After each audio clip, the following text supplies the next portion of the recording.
I've got everything. Don't want to get caught on the hop when I'm here. Oh, hello, everybody. I am here today to tell you all about gas. Oh, not many of you here, is there? Here. Oh, oh, I see. Yes, of course. That's silly. Now, wait a minute. Where was I? Ah, yes. Now, gas is everywhere. There is one sort all around you above the ground. We call that air. But the one I want to talk about is underneath you. How did it get underneath you, I can hear you saying? Yes. Well, a good question that I am here to answer for you. A long time ago,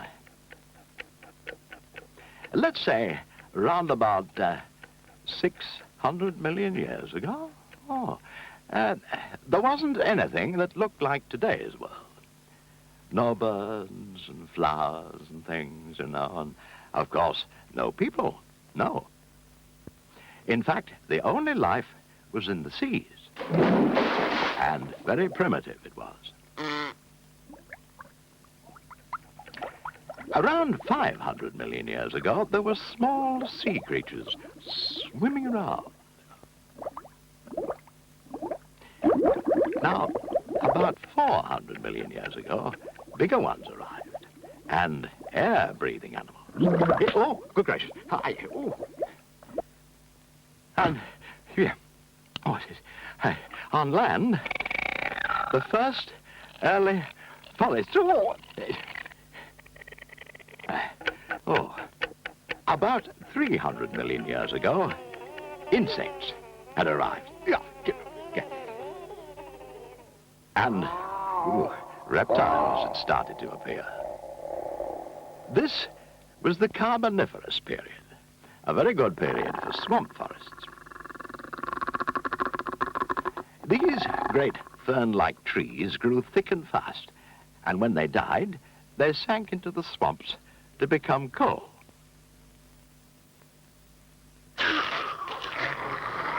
How, you might say? A good question to which I am coming. Now, you see, the winds blew and covered the swamps with sand. Yes. Then the sea came. Then the sun dried up the sea and left lots of salt and so forth. This cycle continued for millions of years.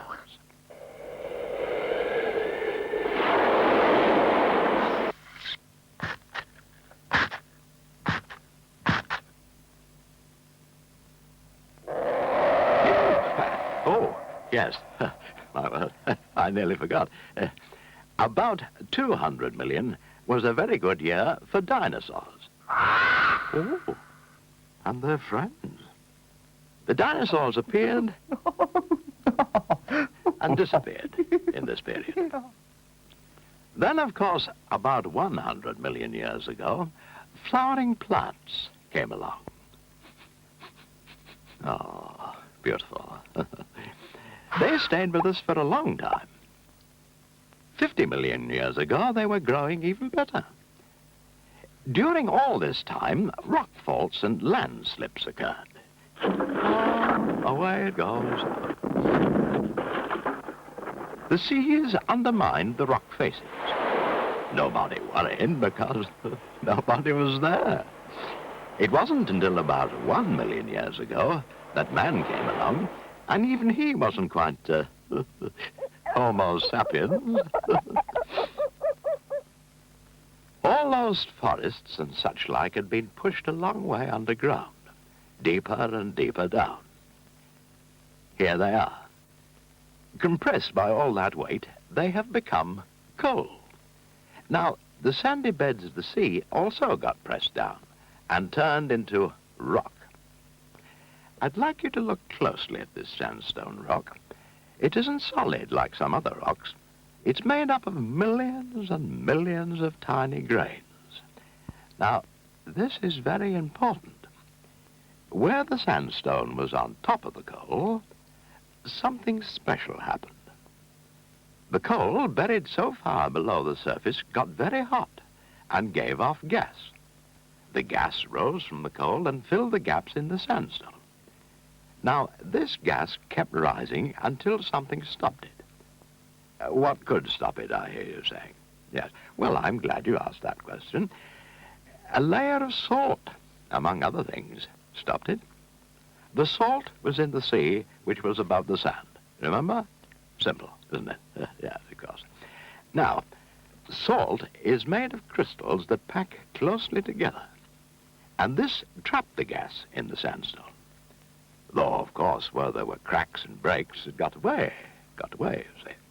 But where the sandstone was like an underground hill, the gas rose and remains to this very day, trapped at the top. So, where you find coal with sandstone and salt over it, you just might be lucky and find natural gas. That's natural, isn't it? Huh? Yes. Why do people want to find gas, you ask? Another good question, yes. They want it because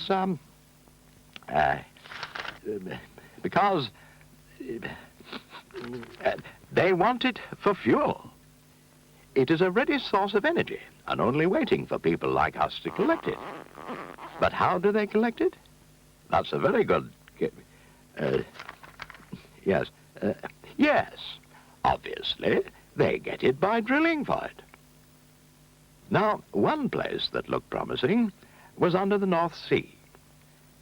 First of all, they did what is called a seismic survey. By sending down sound waves and listening to their echo, you can find a likely place to try, you see. The results of these surveys showed the best areas between Britain and Holland. Each country was entitled to some of this, so they divided it up fairly. Then all the different companies who wanted to look for gas got ready with their drilling rigs and went to look for gas in their own little blocks of about 100 square miles. Well, it's not all that easy working night and day, looking for gas.